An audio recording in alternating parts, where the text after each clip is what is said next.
Hello everyone, very good morning to all of you. Challenges unique classes के YouTube channel पे आपका फिर से स्वागत है और बहुत दिनों के बाद आपकी सेवा में हम फिर से हाजिर हैं। और आज हम आपके लिए मैथ का वीडियो लेकर आए हैं और फिर नेक्स्ट डे फिजिक्स का वीडियो आएगा। तो आज का जो मैथ का वीडियो होगा ये जो है वो काफ़ी इंटरेस्टेड है, काफ़ी मज़ेदार भी होगा आपके एग्जाम के लिए, आपके लाइफ के लिए भी, और काफ़ी ज़्यादा मज़ा भी आएगा इस क्वेश्चन को सॉल्व करने में। तो आज जो हम लोग पढ़ेंगे मैथ्स में इंटीग्रेशन का टॉपिक पढ़ेंगे।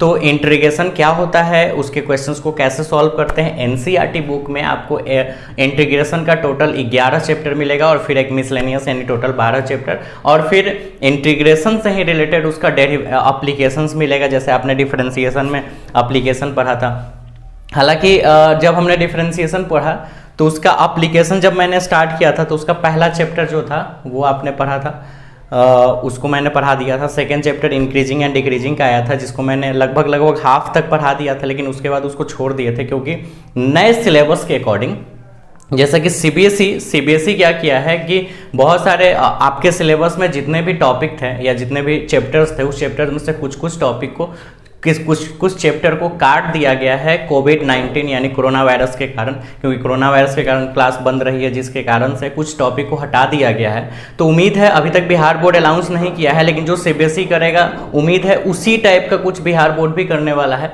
तो इसलिए हम वो टॉपिक को छोड़ दिए हैं, क्योंकि हो सकता है वो टॉपिक हमें न पढ़ना हो, और अगर पढ़ना होगा तो फिर हम लोग वो टॉपिक में आ जाएंगे, लेकिन उम्मीद है कि वो नहीं आएगा। तो हम अब वैसे टॉपिक में जा रहे हैं जो 100% परमानेंटली पढ़ना है। तो वो टॉपिक आपका है इंटीग्रेशन।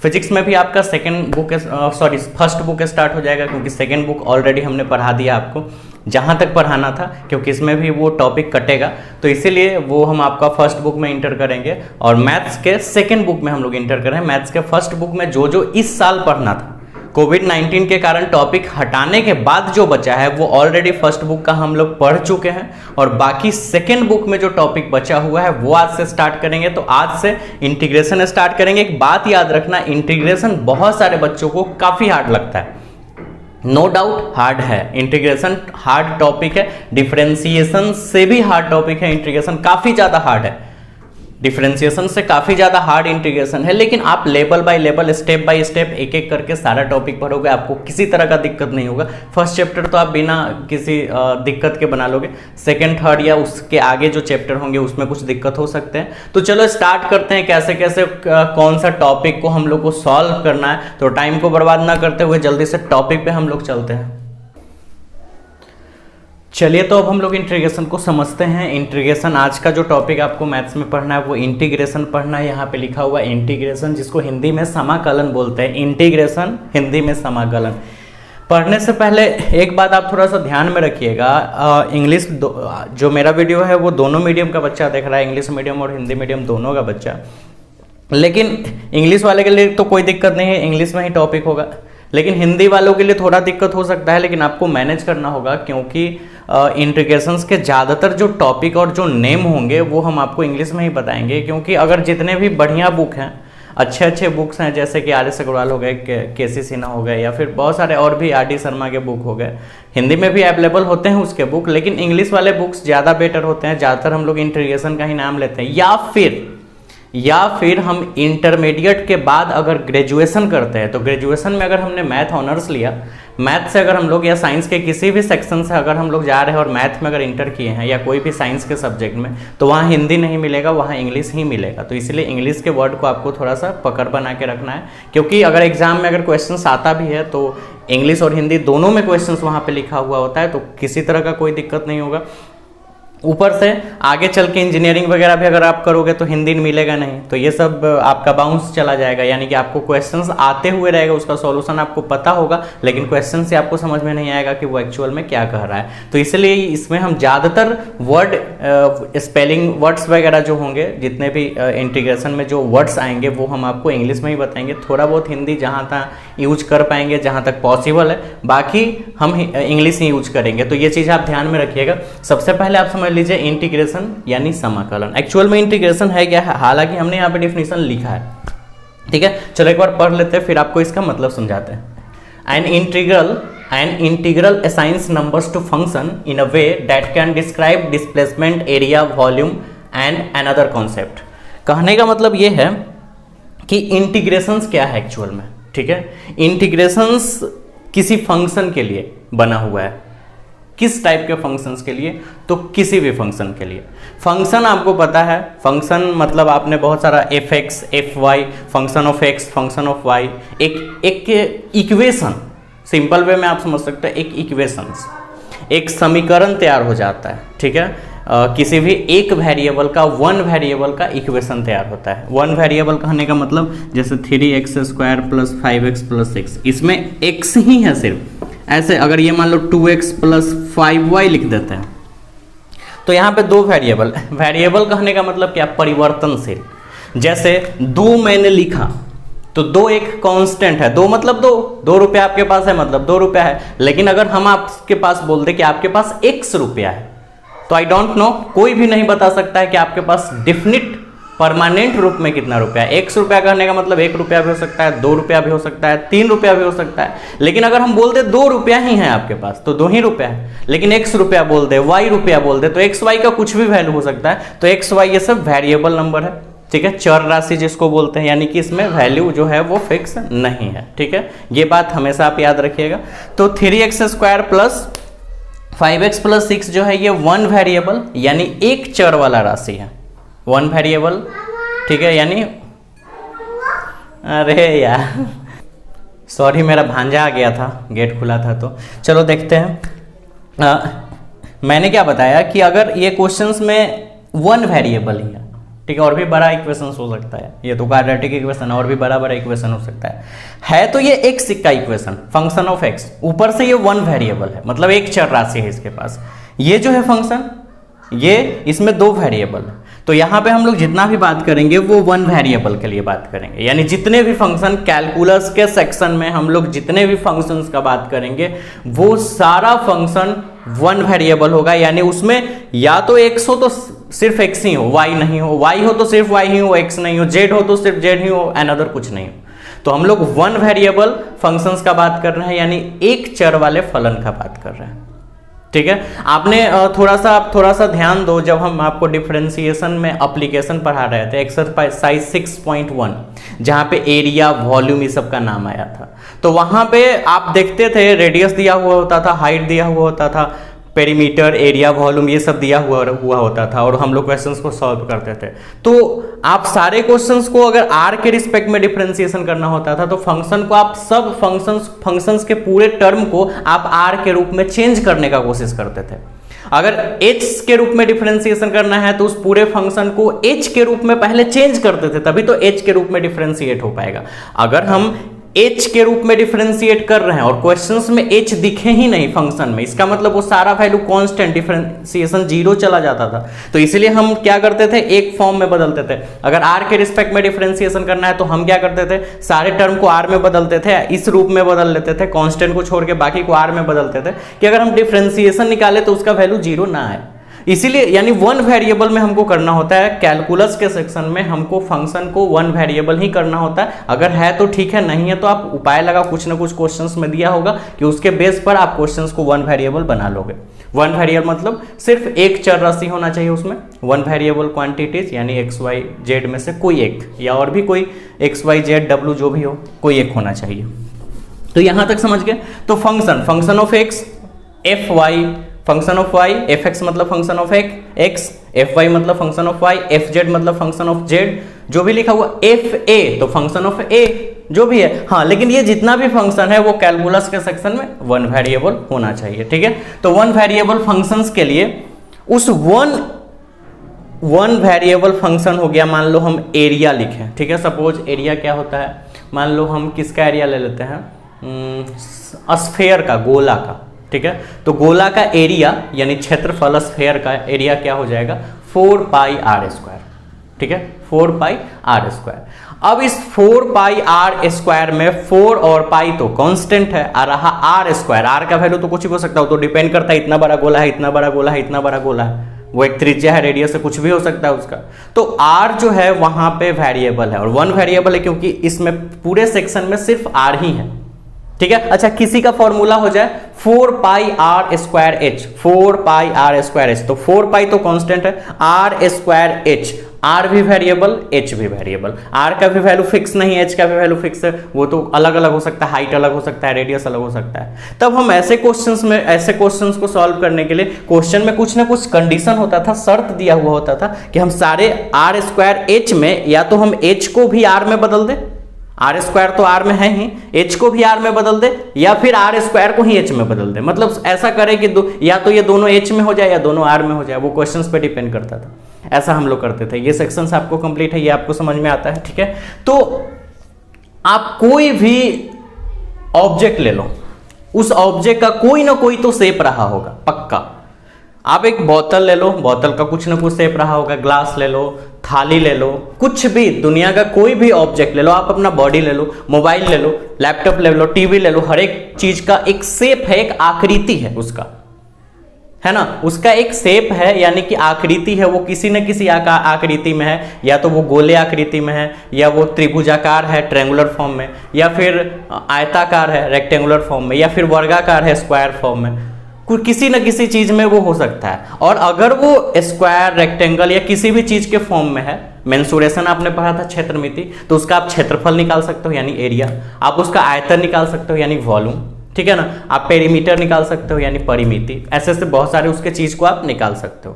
तो यही कह रहा है इंटीग्रेशन कैलकुलस का एक पार्ट्स है, मेन पार्ट्स, ठीक है ना। कैलकुलस का मेनली जो है वो 2 ही पार्ट्स है, एक डिफरेंशिएशन, दूसरा इंटीग्रेशन। तो इंटीग्रेशन जो है वो सेकंड है, डिफरेंशिएशन पहला पार्ट हो गया कैलकुलस का मेन, और इंटीग्रेशन सेकंड पार्ट हो गया। सेकंड क्यों? क्योंकि इंटीग्रेशन आप बिना डिफरेंशिएशन का नहीं पढ़ सकते हो, अगर आपको डिफरेंशिएशन आता है तभी आप इंटीग्रेशन पढ़ पाओगे। तो डिफरेंशिएशन फर्स्ट पार्ट हो गया कैलकुलस का मेन, और सेकंड जो हो गया वो इंटीग्रेशन हो गया। कैलकुलस यही दोनों पे बेस्ड होता है, और आपका 12th का जो सिलेबस है उसमें इसी डिफरेंशिएशन और इंटीग्रेशन पे 2 बुक में से स्पेशल 1 बुक खत्म हो जाएगा, यानी कि 50% सिलेबस डिफरेंशिएशन और इंटीग्रेशन से ही रिलेटेड। तो काफी मजेदार चीज है। तो हमको यहां बताना क्या है कि जब इंटीग्रेशन कैलकुलस का सेकंड मेन पार्ट है तो वो किस लिए बना है? तो वो कैलकुलेट के लिए बना है। कैलकुलेशन, मैथ्स तो कैलकुलेट ही करता है, किसी चीज का गणना ही करता है। कैलकुलेशन किस चीज का गणना करता है? तो एरिया, डिस्प्लेसमेंट, वॉल्यूम और अनदर बहुत सारे चीज। डिस्प्लेसमेंट कर सकता है, एरिया कर सकता है, वॉल्यूम कर सकता है, और भी काफी चीजों को कर सकता है। लेकिन एरिया को काफी इजी वे में इंटीग्रेशन निकाल सकता है। इंटीग्रेशन के बेस पर आप किसी भी शेप या किसी भी किसी भी शेप का अगर कोई ऑब्जेक्ट है तो उसके एरिया को आप बहुत इजी वे में फाइंड कर सकते हो। आपके सिलेबस में एरिया तक ही लिमिट रखा है, वॉल्यूम में नहीं गया है, सिर्फ एरिया तक ही लिमिट रखा है, तो हम लोग वहीं पे बात करेंगे, उसके अलावा नहीं। लेकिन ये बात आप याद रखना कि इंटीग्रेशन कर सकता है। इंटीग्रेशंस के प्रोसेस का यूज करके आप डिस्प्लेसमेंट, एरिया, वॉल्यूम यानी विस्थापन, विस्थापन, क्षेत्रफल, आयतन या अनदर बहुत सारे जो क्वांटिटीज है उसको आप फाइंड कर सकते हो। लेकिन एरिया बहुत सिंपल वे में आपके सिलेबस में सिर्फ एरिया यानी क्षेत्रफल के बारे में ही पढ़ना है। तो सीधा बात, इंटीग्रेशन कैलकुलस का सेकंड मेन पार्ट है, ठीक है, जिसके बेस पर हम किसी ऑब्जेक्ट, चाहे वो किसी भी शेप में हो, हम उसके एरिया, डिस्प्लेसमेंट, फंक्शन या बाकी अनदर चीजों को भी कैलकुलेट कर सकते हैं, फाइंड कर सकते हैं, ठीक है। यही चीज यहां पे लिखा हुआ है। एक और बात यहां पे जो हमने बताया, integration is one of the 2 main operation of calculus, ठीक है, यानी कि कैलकुलस के 2 मेन ऑपरेशन में से वन ऑफ द एक है। यानी इंटीग्रेशन, कैलकुलस का 2 ऑपरेशन, डिफरेंशिएशन, इंटीग्रेशन, ठीक है, तो उसमें से ये इंटीग्रेशन है ही, नाम से ही आपको पता चल रहा है। अच्छा, अभी जो इंपॉर्टेंट टॉपिक पढ़ना है, क्वेश्चंस बनाना बहुत आसान होगा, ये आपको समझना है। Integration means summation. समेशन का मतलब होता है जोड़ देना, बहुत सारे चीज को जोड़ देना। एक्चुअली में इंटीग्रेशन एक लिमिट का पार्ट है। बहुत सारे लिमिट का कॉन्सेप्ट है जिसमें सम ऑफ लिमिट, बहुत सारे लिमिटों को आपस में सम करते हैं, जोड़ते हैं। वो आगे आपको समझ में आएगा कि इसको कैसे जोड़ के निकालते हैं। अभी आप एक बात याद रखना सिर्फ कि इंटीग्रेशन मींस समेशन, मतलब आप बहुत सारे चीजों को आपस में जोड़ के इंटीग्रेशन फाइंड करते हो। तो इंटीग्रेशन का मतलब ही होता है समेशन, ठीक है, जोड़ना। अच्छा, दूसरा पार्ट, दूसरा जो इंपॉर्टेंट भाग है वो क्या है, integration is just inverse process of differentiation. ये बड़ा इंटरेस्टेड चीज है, इसी के बेस पे आप पूरा डिफरेंशिएशन समझ जाओगे। और आपको इंटीग्रेशन में कुछ कुछ फॉर्मूला भी होगा, वो आपको याद नहीं करना होगा। अगर आपको डिफरेंशिएशन का फॉर्मूला याद है तो इंटीग्रेशन का फॉर्मूला याद करने का जरूरत नहीं है, वो आपको ऑलरेडी याद है, बस हम आपको बताएंगे कैसे याद है, ठीक है। अभी कुछ देर बाद अभी देखते हैं। Integration is just inverse process of differentiation. कहने का मतलब क्या है कि इंटीग्रेशन डिफरेंशिएशन का व्युत्क्रम, इंटीग्रेशन डिफरेंशिएशन का व्युत्क्रम प्रोसेस है। यानी जो आपने डिफरेंशिएशन पढ़ा उसका उल्टा, उसका व्युत्क्रम प्रोसेस ही इंटीग्रेशन है। तो अब तो आप समझ रहे हो कि इंटीग्रेशन आपको आ गया, डिफरेंशिएशन मुझे आता ही है, डिफरेंशिएशन को व्युत्क्रम करके सॉल्व कर लेना है।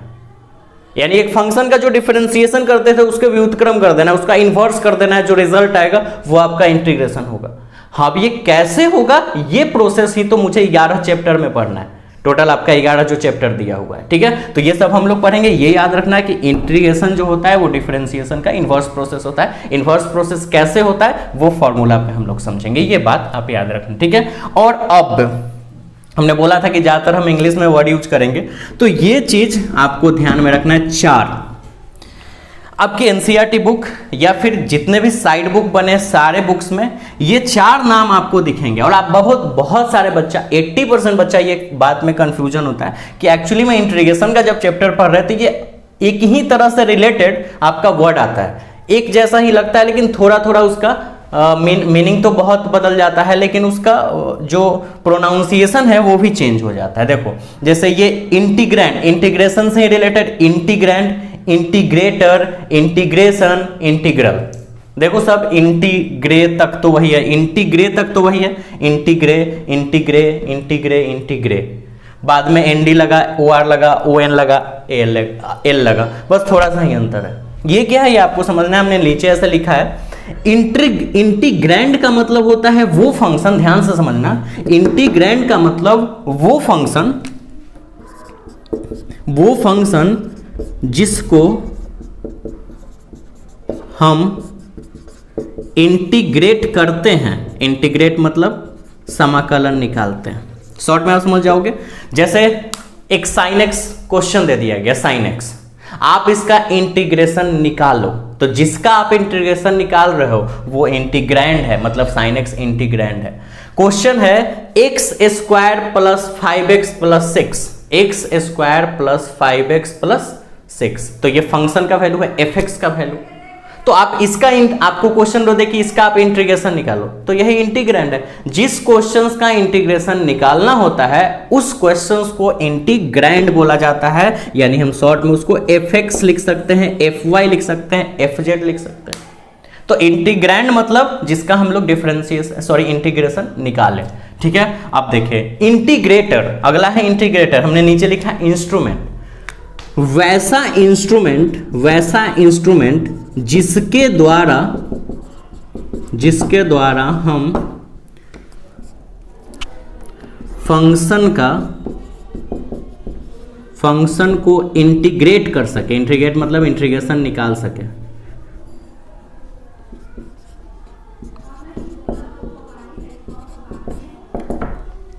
ठीक है, ये क्या था, एक फंक्शन जिसका इंटीग्रेशन निकालना है उसको इंटीग्रैंड बोलेंगे।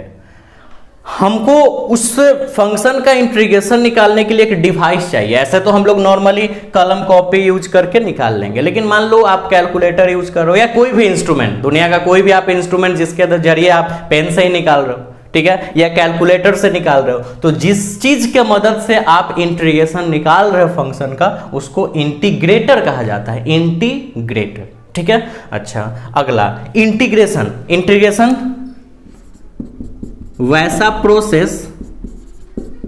प्रक्रिया जिसके द्वारा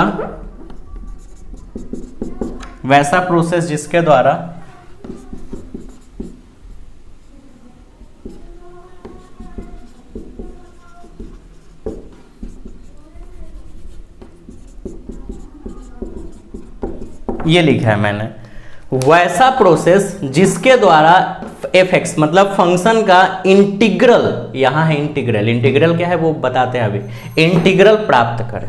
ठीक है, यानी ये एक ऐसा प्रोसेस है जिसमें हम किसी फंक्शन का इंटीग्रल प्राप्त करते हैं। अब इंटीग्रल क्या है, तो इंटीग्रल क्या है, इंटीग्रल रिजल्ट। जब आप किसी फंक्शन का इंटीग्रेशन निकालोगे, ध्यान से समझो, एक फंक्शन को आप इंटीग्रेट करोगे तो उसका कुछ रिजल्ट आएगा, वो रिजल्ट ही इंटीग्रल आएगा। ठीक है, जैसे अगर हम बात करते हैं cos x का इंटीग्रेशन, अभी नॉर्मली एक बात करते हैं cos x का इंटीग्रेशन, तो cos x का इंटीग्रेशन sin x होता है, वो तो आगे बताएंगे हैं आपको। अभी आप समझ लो कि cos x का इंटीग्रेशन जो होता है वो sin x होता है, तो रिजल्ट क्या आया, sin x, उसमें प्लस सी कांस्टेंट भी जुटेंगे, वो आगे आपको बताएंगे। अभी थोड़ा सा समझो, cos x का इंटीग्रेशन sin x, तो sin x एक रिजल्ट आया है, वो रिजल्ट इंटीग्रल है। अच्छा, इसको फाइंड करने के लिए आपने एक प्रोसेस लगाया, कैसे, आपने cos x का sin x कैसे बनाया, ये एक प्रक्रिया है, एक प्रोसेस है, तो वो प्रोसेस इंटीग्रेशन कहलाएगा। इसके जरिए आपने वो किया, ठीक है, और रिजल्ट को इंटीग्रल बोला जाएगा। समझ रहे हो बात। इंटीग्रेटर क्या है, जिस डिवाइस का यूज करके, जिस इंस्ट्रूमेंट का यूज करके आप इंटीग्रेशन निकाल रहे हो, और इंटीग्रेंड जिसका आप इंटीग्रेशन निकालते हो, जिस फंक्शन का आप इंटीग्रेशन निकालते हो। उम्मीद है आप सारा समझ गए होंगे। ठीक है, अच्छा, रिजल्ट समझ ही जाओगे, रिजल्ट जो इंटीग्रेशन में रिजल्ट आएगा उसको इंटीग्रल बोलेंगे।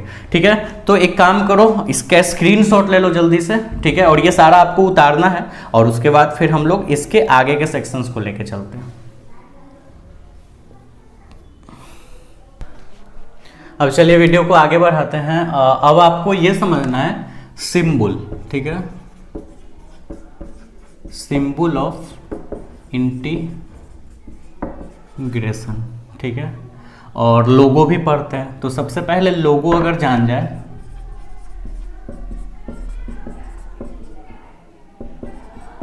स्टाइलिश एस, स्टाइलिश एस के रूप में इंटीग्रेशन का लोगो दिया जाता है। ठीक है, यानी कहने का मतलब ऐसे, इंटीग्रेशन को आई से इंडिकेट करते हैं, इक्वल टू। ठीक है, ये हो गया इंटीग्रेशन का साइन, और यहाँ पे उस चीज को लिखते हैं जिसका इंटीग्रेशन निकालना है, जिसको इंटीग्रैंड बोला जाता है। ठीक है, और यहाँ लिखते हैं dx, यहाँ लिख देते हैं fx। ये आपका लोगो हो गया स्टाइलिश एस के फॉर्म में। ये जो fx है ये आपका इंटीग्रैंड हो गया। ठीक है, अच्छा, इंटीग्रैंड, और i को इंटीग्रल बोल सकते हैं, क्योंकि ये जो भी रिजल्ट आएगा, ध्यान से समझना, इसको सॉल्व करके आप जो भी रिजल्ट लाओगे वो i का ही वैल्यू होगा, तो i को जो रिजल्ट आएगा वो इंटीग्रल बोला जा सकता है। ठीक है, और ये इंटीग्रैंड हो गया, और जिस प्रोसेस से आप इसको सॉल्व करोगे वो इंटीग्रेशन का प्रोसेस हो गया। dx का मतलब इंटीग्रेशन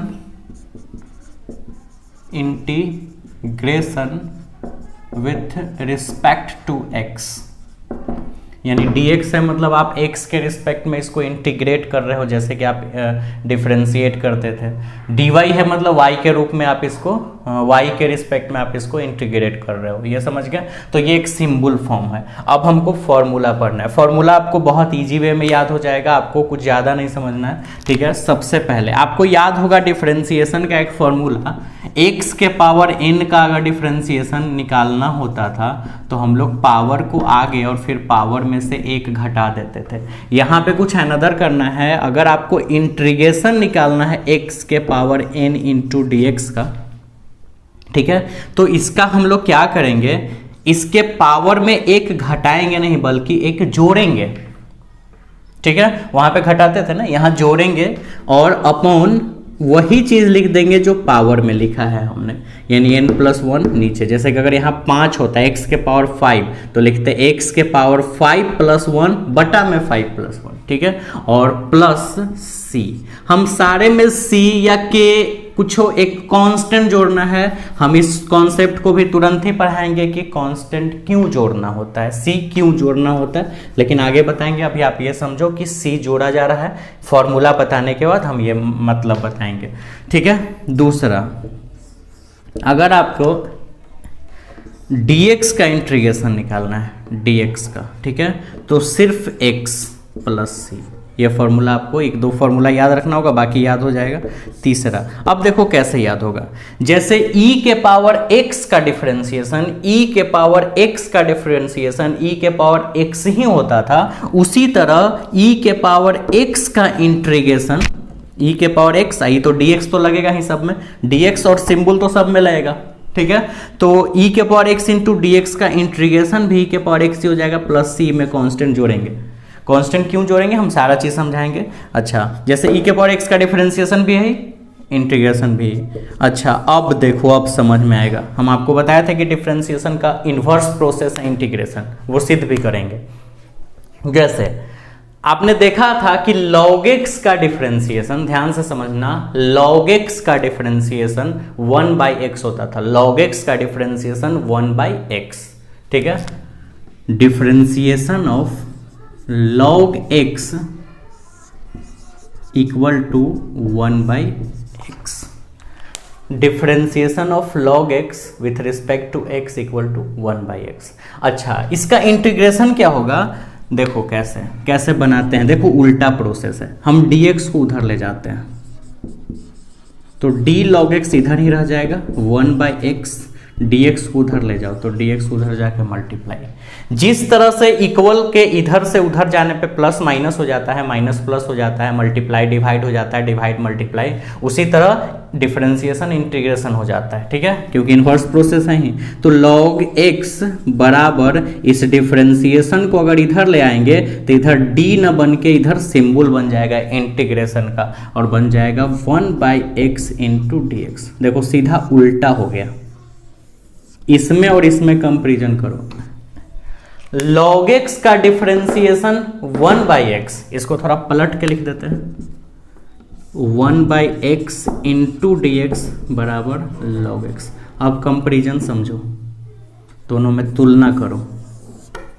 यहां log x का differentiation 1/x with respect to x, यहां 1/x का इंटीग्रेशन log x। नहीं समझे, यहां पे log x का डिफरेंशिएशन निकाले तो 1/x आया, और यहां पे 1/x का इंटीग्रेशन निकाल दिया तो log x आ गया, है ना उल्टा। log x का डिफरेंशिएशन 1/x तो 1/x का इंटीग्रेशन log x, उल्टा। log x का डिफरेंशिएशन 1/x तो 1/x का इंटीग्रेशन log x, ठीक है, याद रखिएगा। तो 1/x इंटू डी एक्स का ये जो इंटीग्रेशन आएगा वो log x आएगा। कांस्टेंट तो जोड़ेंगे ही, क्यों, वो तो बाद में समझाएंगे आपको कांस्टेंट जोड़ने का कॉन्सेप्ट, ठीक है। और आगे इसको हटाते हैं और देखो, अब मान के चलो कि क्वेश्चन है sin x into D x, ठीक है। तो sin x का होता है integration minus cos x plus C, sin x का minus cos x plus C. अब ये कैसे होता है देखो। अच्छा, अगर तुम cos x का डिफरेंशिएशन निकालते हैं, ये पढ़े थे, cos x का डिफरेंशिएशन माइनस sin x, ठीक है। इसको अगर उलट के देखो, डिफरेंशिएशन ऑफ cos x, उसी से डिफरेंशिएशन के ही फॉर्मूला से इंटीग्रेशन का बन जाएगा। ये पढ़े हो ना, cos x का डिफरेंशिएशन माइनस sin x। हम d cos x को इधर छोड़ के और dx को इधर भेज देते हैं, ठीक है। cos x को इधर अब छोड़ के तो उधर जाके डिफरेंशिएशन इंटीग्रेशन का साइन लग जाएगा, माइनस तो बाहर लगा दिए।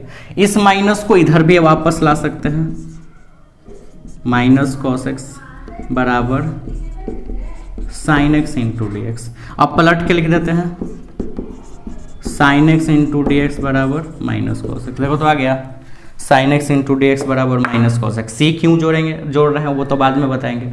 तो एक चीज तो आपको समझ में आ गया कि देखो cos x का differentiation minus sin x, cos x का डिफरेंशिएशन माइनस sin x, तो sin x का difference integration minus cos x, cos x का डिफरेंशिएशन निकला माइनस sin x, तो sin x का इंटीग्रेशन क्या आएगा, माइनस cos x। यानी कहने का मतलब देखो, जैसे आप sec x का डिफरेंशिएशन निकालते थे, sec x का differentiation sec x into tan x, sec x का differentiation sec x into tan x। तो sec x into tan x का इंटीग्रेशन sec x, नहीं समझे, वापस फिर से sec x का differentiation sec x into tan x, तो sec x into tan x का इंटीग्रेशन sec x, सीधे उल्टा। अच्छा, tan x का डिफरेंशिएशन सबको याद होगा क्या है, tan x का differentiation sec square x, tan x का डिफरेंशिएशन क्या, sec स्क्वायर x, तो sec स्क्वायर x का इंटीग्रेशन tan x का डिफरेंशिएशन sec स्क्वायर x का डिफरेंशिएशन इंटीग्रेशन tan x, ठीक है। वापस फिर से tan x का डिफरेंशिएशन sec स्क्वायर x का इंटीग्रेशन tan x। उसी तरह साइन इनवर्स x का differentiation 1 by root under 1 minus x square, तो 1 by root under 1 minus x square का इंटीग्रेशन साइन इनवर्स x। समझ रहे हो बात, तो यही है। तो बार बार इसको प्रूफ करने का जरूरत नहीं, आप करके देख सकते हो, हम बस सब फॉर्मूला लिख देते हैं आपके सामने, ठीक है। ये हो गया छठा, cos x into D x बराबर ये प्लस साइन एक्स हो जाएगा प्लस सी, ठीक है। सी भी जोड़ने का कारण बताएंगे आगे।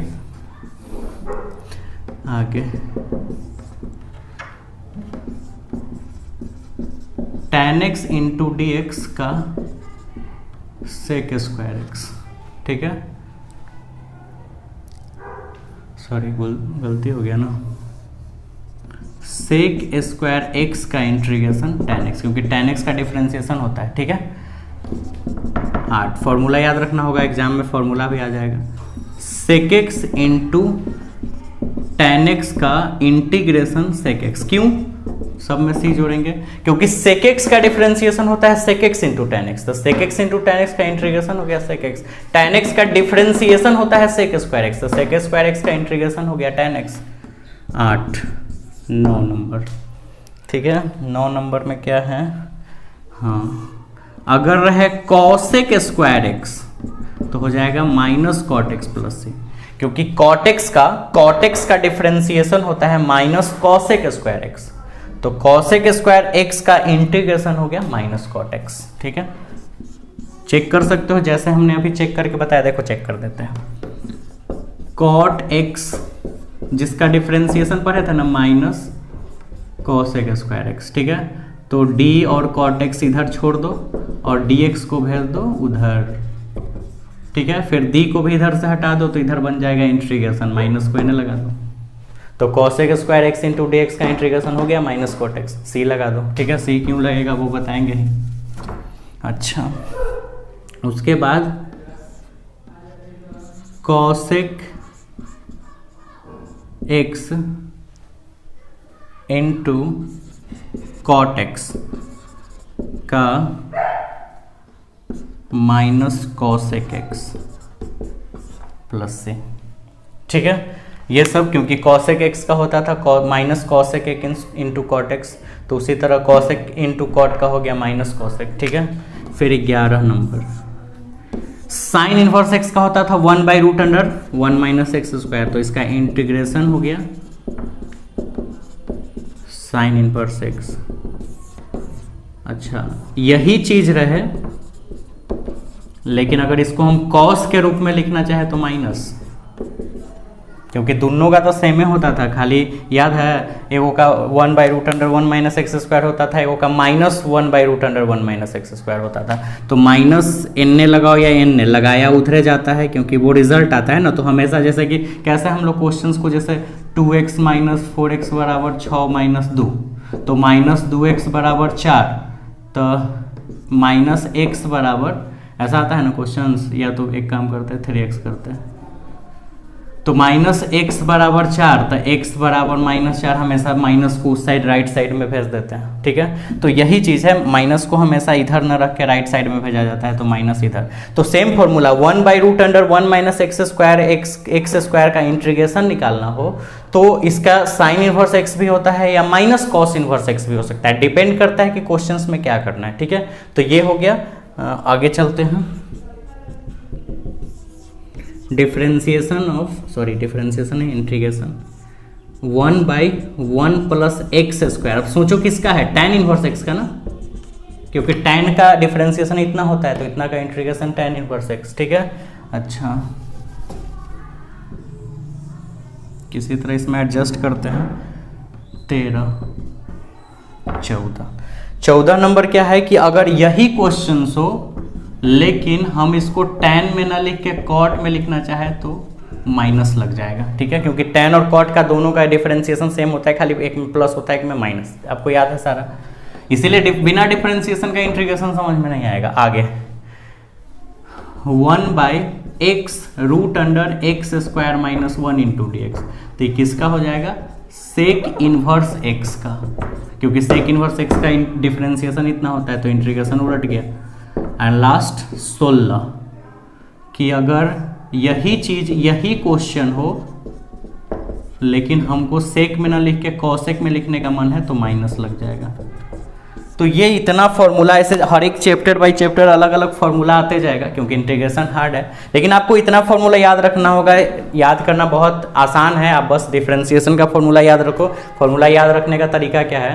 तो अगर साइन इनवर्स एक्स का डिफरेंशिएशन होता है 1/√1 माइनस एक्स स्क्वायर, तो 1/√1 माइनस एक्स स्क्वायर का इंटीग्रेशन हो जाएगा साइन इनवर्स एक्स। और अगर हम साइन के रूप में ना लिखना चाहे, कॉस में लिखना चाहे तो माइनस लग जाएगा। ये सब कॉन्सेप्ट याद रखना है। जिस तरह से tan x का डिफरेंशिएशन होता है sec स्क्वायर x, उसी तरह sec स्क्वायर x का इंटीग्रेशन हो जाता है tan x। तो एक फॉर्मूला के बेस पे सारा फॉर्मूला याद हो जाएगा। तो जल्दी से आप इसका स्क्रीनशॉट ले लो, फिर हम लोग क्वेश्चंस आगे डील करेंगे। अब हम लोग 2 और फॉर्मूला पढ़ेंगे, उसके बाद क्वेश्चंस डील करेंगे। और वो इम्पॉर्टेंट फॉर्मूला क्या है वो समझिए। अगर इंटीग्रेशन किसी एक फंक्शन है, ठीक है, और इंटीग्रेशन है k into f x into D x, जहां k एक कांस्टेंट है। c का मतलब है बताएंगे कि सब में c क्यों लगा था। k into f x into D x, ठीक, k कांस्टेंट है, where k is a constant, यानी ये फिक्स वैल्यू है। तो इसका इंटीग्रेशन निकालने का फॉर्मूला क्या होगा? k बाहर निकल जाएगा, यानी k का इंटीग्रेशन नहीं निकलेगा। यानी किसी भी फंक्शन में अगर कोई कांस्टेंट नंबर, जैसे कि sin x का मुझे इंटीग्रेशन निकालना है, sin x का, और इसमें 2 मल्टीप्लाई में है या 3 कोई भी कांस्टेंट, तो 2 को बाहर लिख दोगे, यानी 2 बाहर कर दोगे और सिर्फ हम लोग इसका इंटीग्रेशन निकालेंगे, 2 का नहीं, 2 सिर्फ लिखा जाएगा आगे, ठीक है, समझ रहे हो? ये याद रखना। एक फॉर्मूला ये जो घेर रहे हैं। दूसरा, अगर आपको इंटीग्रेशन निकालना है एफ एक्स प्लस माइनस जी एक्स, मतलब 2 फंक्शन आपस में या तो जोड़ा हुआ रहे या घटाया हुआ रहे, तो इसको आप अलग अलग कर लो। आप एफ एक्स को डी एक्स और सिंबल के साथ अलग कर लो, बीच में प्लस है तो प्लस लिखो, माइनस है तो माइनस लिखो, कोई एक ही रहेगा, ठीक है, हम एक ही में फॉर्मूला। फिर gx को भी इंटीग्रेशन के लोगो और dx के साथ अलग कर लो। यानी कहने का मतलब ये है कि अगर क्वेश्चन रहे x square plus sine x, ठीक है, ऐसा क्वेश्चन, तो आप एक्स स्क्वायर को अलग कर लो और साइन एक्स को अलग कर लो, सिंबल और ये सब में लगेगा, ये dx और ये दोनों सब में लगेगा, एक्स स्क्वायर अलग हो गया, साइन एक्स अलग, बीच में प्लस है तो प्लस डालो, माइनस है तो माइनस डालो, ये फॉर्मूला, ठीक है, ये याद रखना पूरा। ये जो आपका पहला एक्सरसाइज है यही दोनों फॉर्मूला पे बेस्ट है, ठीक है। अब आगे चलते हैं। अब ये समझते हैं कि c क्यों जोड़ा जाता है, ठीक है, c क्यों जोड़ा जाता है। अच्छा आप एक बात बताओ, एक क्वेश्चन है आपके पास, एक्स स्क्वायर प्लस 99, ठीक है, ऐसे हम एक क्वेश्चन देते हैं इसका, और हम इसका एक और क्वेश्चन लिखते हैं, x square plus 50 x square plus 2। 3 questions आपके सामने लिखे हैं, ठीक है, यहाँ 2 लिख देते हैं, यहाँ 50, यहाँ 99, ठीक है, 3 क्वेश्चंस। हम इसका निकालते हैं डिफरेंशिएशन, तीनों का, ध्यान से समझना।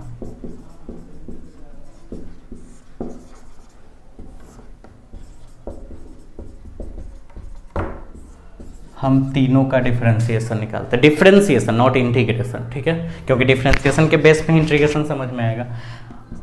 डिफरेंशिएशन निकालने के लिए आप ऐसे अलग अलग करोगे, एक्स स्क्वायर को अलग, 2 को अलग, जैसे इंटीग्रेशन में भी ऐसे ही होगा। यहाँ भी एक्स स्क्वायर को अलग करोगे, 50 को अलग करोगे, यहाँ भी अलग करोगे, अलग करोगे, ठीक है।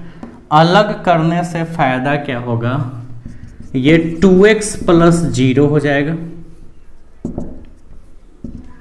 एक्स स्क्वायर का 2x और 2 का 0। यहाँ भी एक्स स्क्वायर का हो जाएगा 2x, 50 का 0, 2x और 99 का 0, डिफरेंशिएशन 0। रिजल्ट आया, फंक्शन तो अलग अलग था लेकिन रिजल्ट तीनों का आया है सेम।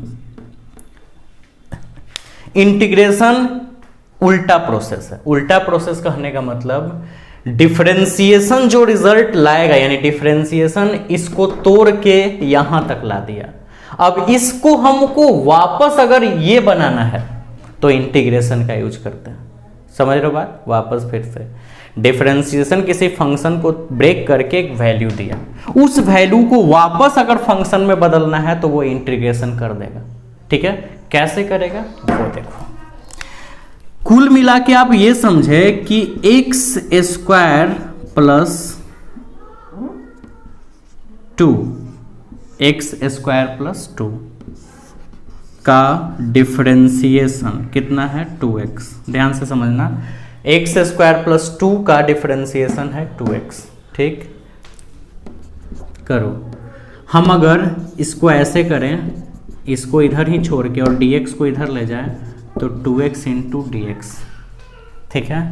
और एक्स स्क्वायर प्लस 2 को इधर छोड़ के और d को उधर ले जाए तो इस बदल गया integration 2x into D x. पलट के लिख दे 2x इंटू डी एक्स बराबर एक्स स्क्वायर प्लस 2। देखो तो तुम डिफरेंस फंक्शन का डिफरेंशिएशन निकाल के 2x लाए और 2x का तुम 2x इस यहाँ पे क्या किया हो, 2x का तुम इंटीग्रेशन ना निकाले। इसका मतलब इस सब को भूल जाओ, इसका मतलब समझो, तुम 2x का क्या कर रहे हो, integration. Integration of 2x with respect to x, x के रिस्पेक्ट में 2x का जब इंटीग्रेशन कर रहे हो रिजल्ट कितना आ रहा है, एक्स स्क्वायर प्लस 2। तो किसी भी डिफरेंशिएट किए हुए क्वेश्चंस को, डिफरेंशिएशन के रिजल्ट को अगर वापस फंक्शन के रूप में बदलना है, सीधा सीधा आप उसको इंटीग्रेट कर दो, वो रिजल्ट आ जाएगा। लेकिन ये तो सही है, इंटीग्रेशन के बेस पे वापस क्वेश्चन को लाया जा सकता है, इसीलिए ये उल्टा प्रोसेस है। लेकिन क्वेश्चंस अभी तक ये क्लियर नहीं हुआ है कि आखिर सी क्यों जोड़ा जाता है। चलो देखो, अब मान लो कि एक काम करो, इसका स्क्रीनशॉट लो तो जल्दी से, ले लिया, ठीक है। देखिए, मान लो कि तुमको नहीं पता है, ये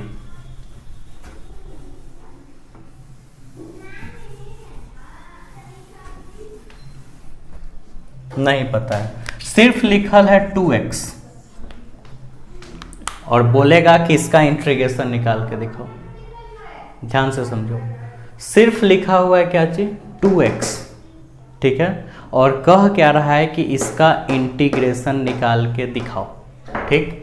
तो तुम क्या करोगे, 2x into D x, 2x into D x. Rules के अकॉर्डिंग हमने आपको क्या बताया कि कांस्टेंट चलाता है बाहर, अगर कांस्टेंट मल्टीप्लाई में रहेगा, x इंटू डी एक्स। एक फॉर्मूला हम आपको ये बताया था इंटीग्रेशन का कि पावर में 1 जोड़ के और यही चीज नीचे लिख देते हैं, ठीक है। तो यहाँ पे पावर 1 है तो 2 तो बाहर रह जाएगा, और इसको कैसे बनाओगे, पावर में 1 जोड़ के यही चीज नीचे, ठीक है। 2x स्क्वायर बटा 2 से 2 कट गया बराबर x स्क्वायर, ठीक है। अगर हम इस आंसर, ध्यान से समझना, यही बारीकी से समझना है, c का मतलब हम आंसर ला दिए एक्स स्क्वायर, आंसर क्या आ गया, एक्स स्क्वायर। अभी एक बात बताओ, ये 2x किसका डिफरेंशिएशन था, 2x किसका डिफरेंशिएशन था, एक्स स्क्वायर प्लस 2 का था कि एक्स स्क्वायर प्लस 50 का था, एक्स स्क्वायर प्लस 99 का था। यहां जब लिखल था तो तीनों का डिफरेंशिएशन तो 2x से आया था, तीनों का डिफरेंशिएशन 2x। तो आपके सामने अगर क्वेश्चन लिखल रहे तब तो आपको पता है कि एक्स स्क्वायर के प्लस में 99 था या एक्स स्क्वायर के प्लस में 50 था, लेकिन या तो एक्स स्क्वायर के प्लस में 2 था। लेकिन सिर्फ 2x लिख दे, सिर्फ 2x क्वेश्चन दे ले रहे, क्वेश्चन तो वही ना दे ले रहेगा। यहां तो हम आपको क्या करें, पहले एक क्वेश्चन दिए, क्वेश्चन का हमने निकाला डिफरेंशिएशन, क्या रिजल्ट आया 2x, और फिर 2x का वापस निकाले इंटीग्रेशन तो आया एक्स स्क्वायर। देख लो 2x का डिफरेंस, एक्स स्क्वायर प्लस 2 का डिफरेंशिएशन निकाला था तो 2x आया, ठीक है। और फिर 2x का इंटीग्रेशन निकाला था एक्स स्क्वायर। लेकिन क्या इसके प्लस में जो कांस्टेंट था वो आया? नहीं आया। ये दो एक कांस्टेंट ही ना है, और वो कांस्टेंट क्या था? हो सकता है हम 2 भी लिखते तो यही आता, अगर हम 5 भी लिखते तो यही आता, 6 भी लिखते, लिख के देख लो। अगर एक्स स्क्वायर प्लस 6 भी है तो डिफरेंशिएशन तो 2x से आएगा और 2x का इंटीग्रेशन एक्स स्क्वायर आएगा। एक्स स्क्वायर प्लस 50 भी रहे डिफरेंशिएशन 2x से आएगा, 2x का इंटीग्रेशन एक्स स्क्वायर ही आएगा। एक्स स्क्वायर प्लस 100 भी रहे तो डिफरेंशिएशन 2x ही आएगा और फिर इंटीग्रेशन एक्स स्क्वायर ही आएगा। लेकिन जो तुम प्लस में 2, 5, 10, 100 जोड़े हुए हो वो क्या आ रहा है? नहीं आ रहा है। तो हमारा बनाया हुआ परफेक्टली सही नहीं है, क्योंकि हमने बोला ही कि एक क्वेश्चंस को डिफरेंशिएट कर दो तो रिजल्ट आया, और उस रिजल्ट को इंटीग्रेट कर दो फिर क्वेश्चन आ जाएगा। क्वेश्चन को डिफरेंशिएट किए, क्वेश्चन को डिफरेंशिएशन किए, रिजल्ट आया, रिजल्ट को इंटीग्रेट कर दिए, वापस क्वेश्चन आ गया। तो क्वेश्चन को डिफरेंशिएट किए, ये आया, इसको वापस इंटीग्रेट किए, ये परफेक्टली नहीं आया, सिर्फ एक्स स्क्वायर ही आया, उसके बगल में वो जो कांस्टेंट था वो नहीं आया। और वो भी कांस्टेंट क्या था मुझे क्या पता, 6 भी हो सकता है, 5 भी हो सकता है, 10 भी हो सकता है, 20 भी, क्योंकि अगर हम यहाँ 20 भी, यहाँ 1 लाख भी लिख देते तो एक्स स्क्वायर का डिफरेंशिएशन 2x, 1 लाख का 0 हो जाता, तो सिर्फ 2x से ना बचता, यानी एवरी कंडीशन में वो 2x से बच रहा है। और फिर जब इसका तुम इंटीग्रेशन निकालोगे तो एक्स स्क्वायर आएगा। ये कहां आ रहा है कि हम यहाँ 2 लिखे कि 5 लिखे कि 10 रखे? अभी तो हमको पता है कि 6 है तो 6 लिख दिए, लेकिन मुझे क्या पता, हमको तो ये थोड़े देवल रहेगा, हमको तो किताब में अब ये सिर्फ देवल रहेगा, किताब में ही थोड़े देवल रहेगा कि देखा बउआ हम एक का डिफरेंशिएशन इतना निकाल लूँ हल, है ना, अब तू एक का इंटीग्रेशन इतना निकाला, वो तो सिर्फ रिजल्ट दिया हुआ रहेगा ना, ये वाला, ये सिर्फ ये दिया आपको, आपके किताब में इंटीग्रेशन के क्वेश्चन में सिर्फ ये देवल रहेगा 2x। तो आपको क्या पता है कि यहां पे 2x प्लस 0 जो था, ये 0 किसका डिफरेंशिएशन था? 6 का, 10 का, 15 का, लाख का, 2 लाख का, कोई भी कांस्टेंट रहता तो उसका 0 आ जाता। तो आप 0 से थोड़े समझ जाओगे कि वो 1 का है कि 2 का है, ठीक है। तो यानी कि आप सिर्फ 2x का निकालोगे, इधर का तो निकालोगे नहीं, कोई फायदा नहीं है। और 2x का जब भी निकालोगे तो एक्स स्क्वायर ये मिसिंग रह जाएगा, क्वेश्चंस बनाया हुआ वही रह जाएगा, गलत हो जाएगा। तो इसीलिए हमको यहाँ पे कोई ना कोई कांस्टेंट चाहिए, तो वो कांस्टेंट यहाँ पे डाल देते हैं। बट आई डोंट नो इसका वैल्यू क्या होगा, मुझे नहीं पता, मुझे नहीं पता कि सी का वैल्यू क्या होगा। हाँ, बस इतना तो पता है कि कोई ना कोई कांस्टेंट इसमें जुड़ा है, चाहे वो 1 है, 2 है, 5 है, 100 है, कुछ भी है, लेकिन एक कांस्टेंट जुड़ा हुआ है। हम सी लिख दिए, सी मतलब कुछ वैल्यू हो सकता है, 1 भी 2 भी, हाँ, लेकिन सी एक कांस्टेंट है, और नीचे लिख देंगे where c is a constant. अब वो कांस्टेंट का क्या वैल्यू होगा वो भी निकलेगा, ये सी का परमानेंट वैल्यू भी निकलेगा कि सी का एग्जैक्टली वैल्यू क्या होगा, लेकिन वो आप अभी 6-7 चैप्टर पढ़ने के बाद। तो सी समझ गए क्यों जोड़ा जाता है? क्योंकि हम लोग जब सॉल्व करते हैं तो उसमें एक मिसिंग रह जाता है कांस्टेंट, तो हम लोग अपने मन से वहां पे कांस्टेंट डाल देते हैं, कोई भी एक वैल्यू हो सकता है, ठीक है। ये आप समझ गए कांस्टेंट का रियल मतलब। अच्छा, ये सब आपको एक्सप्लेन थोड़े करना है, आप बस समझ के रखो कि कांस्टेंट क्यों जोड़ना होता है। चलो फिलहाल मिटाते हैं इसको, फिर आगे देखते हैं। एक चीज और जानते हैं, फिर क्वेश्चंस हम लोग बनाएंगे, ठीक है, और वो है नेचर ऑफ इंटीग्रेशन, ठीक है। 2 नेचर, पहला इंडेफिनिट नेचर और दूसरा डेफिनेट। 2 भाग में बटा हुआ है आपका इंटीग्रेशन। पहला 6-7 चैप्टर तक इंडेफिनिट होगा और फिर डेफिनिट होगा। इंडेफिनिट और डेफिनिट क्या है वो समझते हैं। जैसे जो आप एक क्वेश्चन है कि आप एक फंक्शन का डिफरेंशिएशन निकाल दो, आप एक फंक्शन का इधर लिख देते हैं इंडेफिनिट डिफिनिट।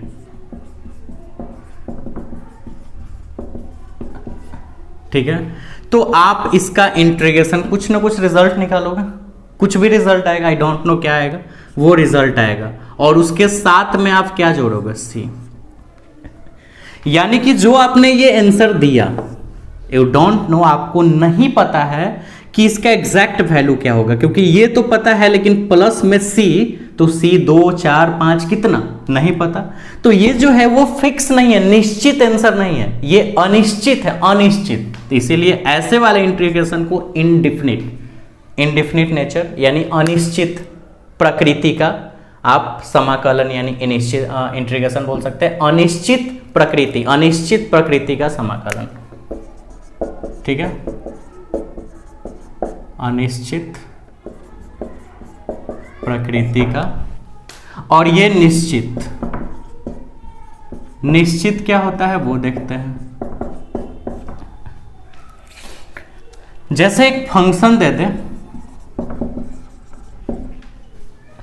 फिक्स कर दे a से लेके b तक, मतलब एक संख्या दे देगा कि आपको इंटीग्रेशन करना है एक फिक्स वैल्यू तक, इतना से लेके इतना तक, उसमें आपको c नहीं जोड़ना होगा, उसमें एक रिजल्ट आएगा। जैसे कि सपोज आप एक्स स्क्वायर का इंटीग्रेशन निकाल रहे थे, मान लो एक्स स्क्वायर का, तो रिजल्ट मैंने क्या बताया था कि पावर में एक जोड़ देना है और वही चीज नीचे लिख देना है, और प्लस में क्या लिख देना है, सी। तो आंसर हो जाएगा x³/3 + c। तो ये जो रिजल्ट आया है इसमें सी लगा है, यानी कि ऐसे वाले इंटीग्रेशन को ये फिक्स नहीं है, ये अनिश्चित है। लेकिन हम लिख दे कि x² × dx का इंटीग्रेशन निकालना है 1 से लेके 2 तक, फिक्स है कि 1 से लेके 2 तक, अनलिमिटेड नहीं, ये तो अनलिमिटेड हो सकता है, सी का वैल्यू कुछ हो सकता है 1 2 3 4 लाख करोड़ अरबों में, लेकिन यहां फिक्स कर दिया कि 1 से 2। तो ऐसे बनाएंगे तो वैसे ही पावर में एक जोड़ेंगे वही चीज नीचे, जैसे ये बनाते थे। ठीक है, लेकिन सी ना जोड़ के ऐसे लिखेंगे, जो कि आपको 7 चैप्टर के बाद पढ़ना है। सी ना जोड़ के ऐसे लिखेंगे, कहां से कहां तक, तो 1 से 2 तक। इसको सॉल्व करेंगे x³ 1 से लेके 2 तक। ठीक है, और आगे कैसे सॉल्व करेंगे, x के जगह पर एक बार ऊपर वाला मान रखेंगे, x के जगह पर एक बार नीचे वाला मान रखेंगे और घटा देंगे। x के जगह पहले ऊपर वाला मान रखो, तो x के पावर 3 है तो 2 के पावर 3/3, सिर्फ x के जगह पर ऊपर वाला, बाकी सब वही रह जाएगा। तो x के जगह 2 रख दिए तो 2 के पावर 3/3 रह गया, माइनस अब x के जगह पर क्या रखे 1, तो 1 के पावर 3/3 सॉल्व कर दो, तो 8/3 माइनस 1/3 सॉल्व होके हो जाएगा 7/3। ये आंसर हो गया। इसमें 3 जोड़ने, इसमें एक फिक्स वैल्यू आया है, देखो कांस्टेंट 7/3 ही रहेगा, 7/3 के अलावा कुछ नहीं आएगा, ये फिक्स वैल्यू है। ठीक है, यहां तो x के फॉर्म में है, ऊपर से कांस्टेंट में जीरा हुआ है, तो ये पूर्ण रूप में अनिश्चित वैल्यू है, इनडेफिनिट नेचर। और ये जो है वो एक फिक्स वैल्यू है 7/3, यानी 7/3 ही रहेगा, ये एक निश्चित है जो कि आपको आगे पढ़ना है। तो क्वेश्चन में आपको बिना इसको क्या बोलेंगे, limit value of integrand, limit value of integrand, यानी कि ये लिमिट वैल्यू है। अगर लिमिट वैल्यू दे दे, ठीक है, तो वो डेफिनिट नेचर का इंटीग्रेशन है, और लिमिट वैल्यू ना लिखे तो वो अनडेफिनिट अनिश्चित नेचर यानी इनडेफिनिट नेचर का। जैसे क्वेश्चन लिखते हैं x² × dx, तो ये पक्का अनिश्चित है यानी इनडेफिनिट। लिखते हैं क्वेश्चन x² × dx 2 से लेकर 5 तक कुछ भी, तो ये हो जाएगा डेफिनिट। ये भी आप समझ गए। चलो इसका भी स्क्रीनशॉट ले लो। चलिए तो हम लोग बुक स्टार्ट करते हैं। जितना कॉन्सेप्ट हम आपको बताए हैं आप मत समझ लेना कि इसमें इंटीग्रेशन खत्म हो गया। हर एक चैप्टर में कुछ बढ़िया नया अच्छा कॉन्सेप्ट आते जाएगा, तो आपको सब कंप्लीट करना है, स्टार्टिंग से पढ़ना है, तभी आपको समझ में आएगा। तो अभी जो हमने अभी आपको जितना भी टॉपिक बताया वो बेसिक इंट्रोडक्शन आपको दिया इंटीग्रेशन का। उसके अलावा आपको फर्स्ट चैप्टर फर्स्ट एक्सरसाइज जो है वो बन जाएगा एक्सरसाइज 7.1। अच्छा, एक्सरसाइज 7.1 में 1 से लेके 5 तक क्वेश्चंस आपको नहीं बनाना है, क्योंकि वो जो क्वेश्चंस है वो एक इंस्पेक्शन मेथड से बनाना है, जो कि अभी हम आपको नहीं बताएं। आपको नॉर्मल तो 5 क्वेश्चंस को छोड़ देना है, और 6 से लेके 22 तक 1 से 5 को छोड़ के 6 से लेके 22 तक का जो क्वेश्चन है वो नॉर्मल मेथड से बनाना है, ये आपको करना है, ठीक है। ये क्वेश्चन आपको सॉल्व करना है। तो आपको हम एक अब ट्रिक बताते हैं क्वेश्चंस बनाने का तरीका, ठीक है, ध्यान से समझना, ठीक है। सबसे पहले क्वेश्चंस अगर आपको दिया हुआ है ये 4 × e⁻³ 3x + 1 × dx, ठीक है। बनाने का सबसे पहला तरीका ये होगा कि हम सबसे पहले माना कि i लिखेंगे। ये आपको लिखना है हर एक क्वेश्चंस में। i दिया हुआ है तो ठीक है, नहीं तो आपको i मानना है, ठीक है। रूल्स के अकॉर्डिंग क्या बताया गया था कि बीच में प्लस और माइनस का अगर टर्म आ जाए तो आप क्वेश्चंस को अलग अलग कर लेना। 4 × e⁻³ प्लस से इधर अलग हो गया, अब प्लस के उधर क्या है 1 ना, तो 1 भी dx के साथ इंटीग्रेशन के सिंबल लोगों के साथ अलग हो गया। उसके बाद अगला रूल्स क्या है कि 4 आ जाएगा बाहर, क्योंकि कांस्टेंट अगर गुना में रहे तो आ जाएगा बाहर e⁻³ × dx प्लस 1 × dx, तो सिर्फ बचेगा dx, ठीक है। अब आगे चलते हैं। 4 तो 4 ही रहेगा। जिस तरह से आपने पढ़ा e⁻x का इंटीग्रेशन e⁻x होता है, उसी तरह से e⁻2x का इंटीग्रेशन e⁻2x ही रह जाएगा, लेकिन अभी भी गलत है, बटा में 2। अब ये 2 क्यों जाता है ये भी पता चलेगा, लेकिन ये नेक्स्ट चैप्टर में जब हम आपको इंटीग्रेशन का सब्स्टिट्यूशन मेथड पढ़ाएंगे। इंटीग्रेशन का सब्स्टिट्यूशन मेथड ये सब ऑब्जेक्टिव टाइप का क्वेश्चन है, इसलिए हम आपको शॉर्ट तरीका याद रखना x का मल्टीपल जो भी रहे उसको नीचे लिख देना। जैसे e⁻3x × 3 dx, तो e⁻3x बटा में 3 + c, यानी x का जो भी मल्टीपल नीचे। सिर्फ एक्सपोनेंशियल में ही नहीं, यहां भी जैसे कि अगर मान लो कि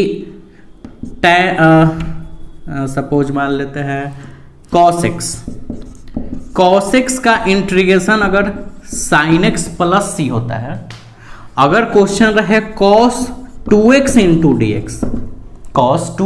dx, तो यहां हो जाएगा sin 2x प्लस c, ठीक है। लेकिन x का मल्टीपल कितना है 2। आप सोचोगे कि यहां क्यों नहीं लिखे, तो x का मल्टीपल यहां कुछ नहीं दिख रहा है, यानी 1 होगा, तो 1 नीचे लिखो या मत लिखो। इसी तरह cos 3x × dx, तो cos का हो जाएगा sin 3x अब बटा में 3, ऐसे ये सारे क्वेश्चंस में जहां पे आपको एक्सपोनेंशियल के साथ, लॉग के साथ, ये सब के साथ x मल्टीपल में, अगर आपको x के मल्टीपल में कुछ भी दिखाई दे उसको सीधा नीचे बटा में लिख दो, ठीक है। ये कॉन्सेप्ट याद रखिएगा। यानी कहने का मतलब ये है कि e⁻x का इंटीग्रेशन e⁻x ही, तो e⁻3x का भी इंटीग्रेशन e⁻3x ही हो जाएगा, बटा में 3 लिखाएगा x का मल्टीपल प्लस, इसका काम हो गया, इसका dx बचा, dx का इंटीग्रेशन x + c तो सब में जोड़ेंगे, क्यों समझ ही रहे हो, ठीक है। 4/3 e⁻3x + x + c, where c is a constant, ये जरूर लिखोगे, where c is a constant. Hindi medium वाला बच्चा यहां लिखेगा माना कि, बाकी सब चीज सेम, और यहां लिखेगा जहां c एक नियतांक है, ठीक है। जहां c एक क्या है नियतांक, जहां c एक नियतांक है, ये आपका आंसर हो गया, ठीक है। अच्छा, ये हम प्रूफ करके आपको दिखाएंगे नेक्स्ट चैप्टर में सब्स्टिट्यूशन मेथड में कि e⁻3x का जब इंटीग्रेशन आपने निकाला तो ठीक है, e⁻3x का e⁻3x हो गया, फॉर्मूला ही होता है, लेकिन ये 3 बटा में क्यों गया, हम सब्स्टिट्यूशन मेथड में इसको प्रूफ करेंगे, ठीक है। ये क्वेश्चंस हो गया। नेक्स्ट क्वेश्चंस में चलते हैं। हमको आपको ऐसे टाइप का क्वेश्चंस दे देंगे, ठीक है।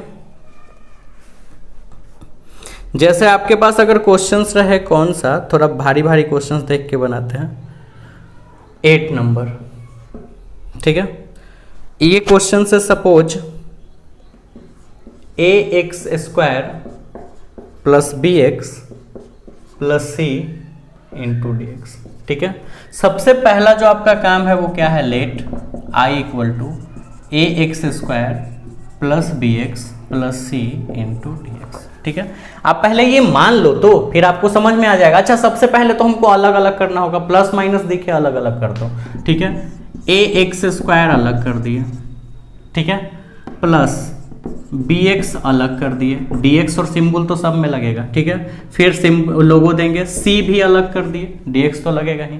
अब देखो, अब a बाहर निकलेगा कि नहीं निकलेगा, क्योंकि a तो कांस्टेंट है, ABCD मैथ्स में कांस्टेंट माना जाता है, आपको पता ही है। स्मॉल b भी बाहर निकलेगा और सिर्फ x इंटू dx, c भी बाहर निकल जाएगा dx, अब तो बनाने आता है। a तो बाहर रहेगा ही। अब सोचोगे इसका कैसे बना है, तो अभी बताए थे ना पावर वाला, जैसे कि कैसे डिफरेंशिएशन में होता था क्वेश्चन पावर वाला, तो पावर आगे पावर में से एक घटा देते थे। यहां पावर आगे नहीं, पावर में एक जोड़ेंगे और वही चीज नीचे लिख देंगे, यानी जो पावर में जोड़े वही नीचे लिख दिए। 3 होता तो 3 + 1 बटा में 3 + 1, ठीक है।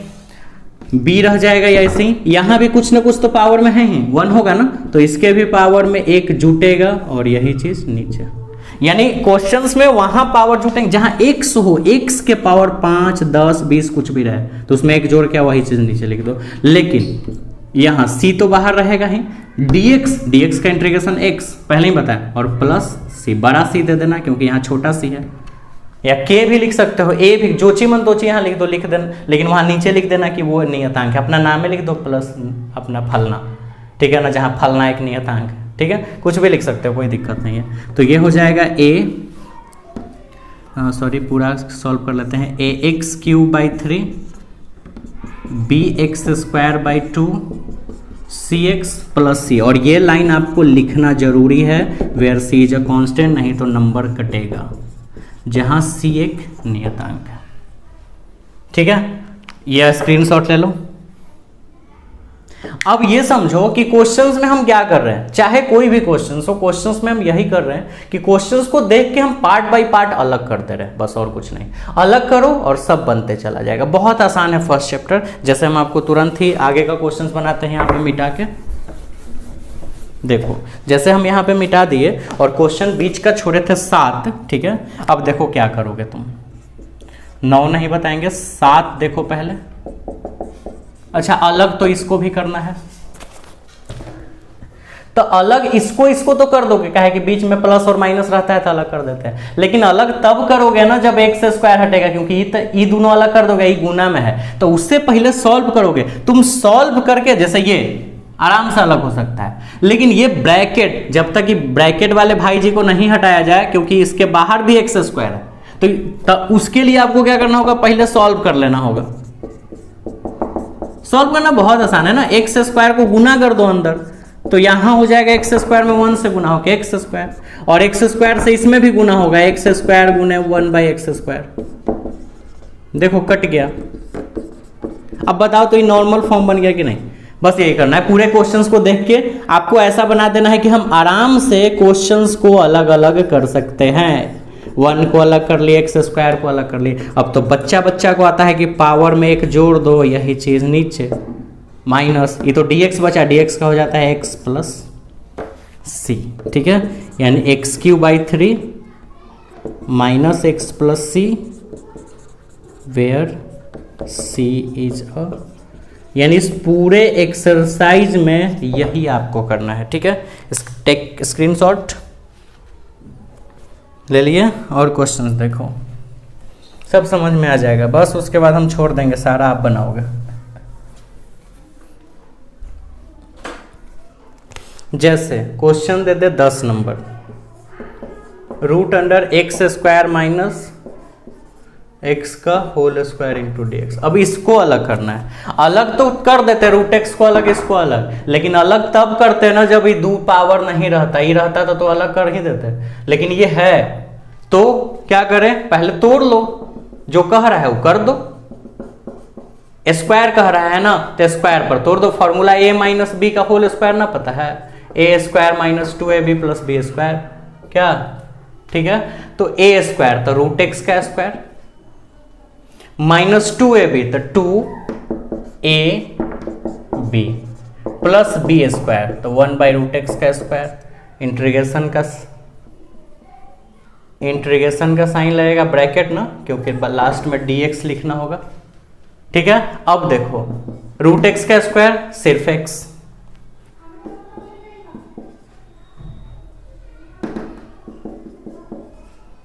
(1/x) into dx। अब तो आप अलग कर सकते हो क्योंकि पावर हट गया, ठीक है, अलग कर दो। एक्स डी एक्स को अलग, दो डी एक्स को अलग, और प्लस 1/x, ये दोनों तो सब में लगेगा और बाकी अलग अलग कर लिए। अब बच्चा बच्चा को बनाने आता है, पावर में एक जोड़ दो, यही चीज नीचे, ठीक है। यहाँ दो तो बाहर निकल जाएगा क्योंकि संख्या, बच जाएगा dx, dx का x, 1/x का कुछ ही log x, log x का डिफरेंशिएशन 1/x, तो 1/x का इंटीग्रेशन log x, ये सब तो आपको याद ही रखना होगा। Where c is a constant, कितना आसान है, where c is a constant. तो अब मुझे ऐसा लगता है कि क्वेश्चन आपसे बनेगा, स्क्रीन शॉट लेते जाइए, जल्दी जल्दी ले लिए। अब देखिए क्वेश्चन और बताते हैं, थोड़ा सा हिंट देते हैं। जैसे क्वेश्चंस 12 नंबर, 12 बना देंगे, 11 बन ही जाएगा, उसके बाद कोई बताने का मुझे ज़रूरत नहीं है। एक्स3 प्लस 3x प्लस 4 बटा में root x into D x. अब इसको कैसे अलग करें, ई नहीं रहता रूट एक्स तो अलगे हो जाता, लेकिन रूट एक्स है, यही सब लोचा कर दे रहा है। वहाँ एगो क्वेश्चंस में गुना में आ गया था, यहाँ स्क्वायर में आ गया, यहाँ भागा में आ गया, नहीं रहता था काम बनता। तो क्या दिक्कत है, लेट आई लेट जरूर कर लेना, बटा में रूट एक्स। क्या कर सकते हैं, अलग अलग नहीं कर सकते हैं, x³ बटा में रूट एक्स प्लस 3x बटा में रूट एक्स, अब 4 बटा में रूट एक्स कर सकते हैं ना, ये आपको पता है। हम रूट एक्स को सबके बटा में ले सकते हैं, अब अलग अलग कर लो, x³ बटा रूट एक्स डी एक्स अलग, 3x बटा में रूट एक्स डी एक्स अलग, अब 4 बटा में रूट एक्स डी एक्स अलग, ठीक है। अलग अलग अलग ही तो सिर्फ करना है। अब आप सोच रहे होगे कि इसको कैसे सॉल्व करें, है ना, ऐसा तो फॉर्मूला पढ़े नहीं है, तो पढ़ लेते हैं ना। x³ रूट एक्स को पावर में बदल दो, रूट एक्स को 1/x के पावर 1/2 लिख सकते हैं, इंटू डी एक्स, यहाँ भी बदल दो, 3 तो बाहर निकाल दो क्योंकि कांस्टेंट है, x के पावर 1/2, यहाँ भी 4 बाहर, 1/√x है ना, तो x के पावर 1/2 हो जाएगा इंटू डी एक्स, ठीक है। अब देखो पता है ये x के पावर 3 और x के पावर 2 रहे तो पावर घट जाता है, और गुना में रहता है ऐसे तो जुड़ जाता पावर, ठीक है। तो ऐसे ही x के पावर 3 और x के पावर 1/2, तो 3 में से 1/2 घट जाएगा। अभी इंटीग्रेशन नहीं निकाल रहे हैं, अभी तो पहले इसको तोड़ के इंटीग्रेशन लाइक बना दे, है ना। तो ये हो गया इंटू डी एक्स प्लस, यहाँ भी देखो पावर 1 है तो 1 में से 1/2 घट गया प्लस 4, इसको ऊपर लिख लेते हैं, x के पावर 1/2 जाके -1/2 हो जाएगा क्योंकि ऊपर तो 1 है, 1 ऐसे भी खत्म हो जाएगा। अब आगे चलते हैं, बहुत ज़्यादा गर्मी लग रहा है, आज के दिन ही लाइन कट गया। चलिए देखिए उसके बाद क्या करते हैं, उसको एलसीएम लेंगे तब 5/2 आ जाएगा, आता है ना लसा भिन्न के जोड़, तो लो प्लस 3 यहाँ लेंगे तो x के पावर 1 में से 1/2 घटेगा तो 1/2 बच जाएगा, और प्लस 4 x के पावर -1/2 है। और अब बनाना आता है, जब इस तरह से क्वेश्चन आ जाए तो आपको क्या पता है, पावर में सीधा एक जोड़ दो, यही चीज नीचे पावर में, सॉरी, क्योंकि पावर में जैसे जोड़ोगे एक, इंटीग्रेशन का सिंबल हो जाएगा खत्म, और फिर 4 बाहर, x के पावर -1/2 में 1 जोड़ दो, प्लस c तो जोड़ेंगे ही, सॉल्व कर दो, आंसर आ गया। x के पावर 7/2 3, x के पावर 3/2 प्लस 4, x के पावर सॉल्व करोगे 1/2 आ जाएगा, ठीक है। 7/2 को ऊपर लिख दो तो 2/7, अरेंज तो करोगे ना, 3 से 3 कट जाएगा और 2 ऊपर चला जाएगा, तो 2x के पावर 3/2 प्लस ये 2 ऊपर चला जाएगा, नीचे तो 1 ही रह जाएगा, तो 4 दूना 8 हो गया, 8x के पावर 1/2 प्लस c, या x के पावर 1/2 ना लिख के सिर्फ रूट एक्स भी लिख सकते हैं, आंसर x के पावर 1/2 भी हो सकता है, या रूट एक्स भी हो सकता है, कुछ भी देख लो। Where c is a constant, जहाँ c एक नियतांक है, ये आपको लाइन लिखना जरूर है, हो गया, ठीक। ठीक है।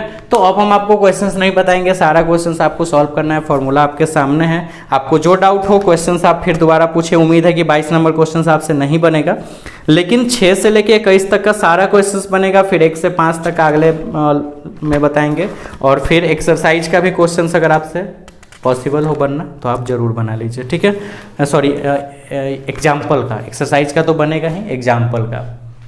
तो आप एक काम करो, पहले इसका स्क्रीनशॉट ले लो, ले लिए, ठीक है। और अब हम वीडियो को यहीं पे ख़त्म करते हैं, और जितने भी क्वेश्चन 6 से लेके 22 तक है, जो ना बने उसको छोड़ दो, आप पूछ लेना क्वेश्चन, हम आपको अगले वीडियो में बना देंगे।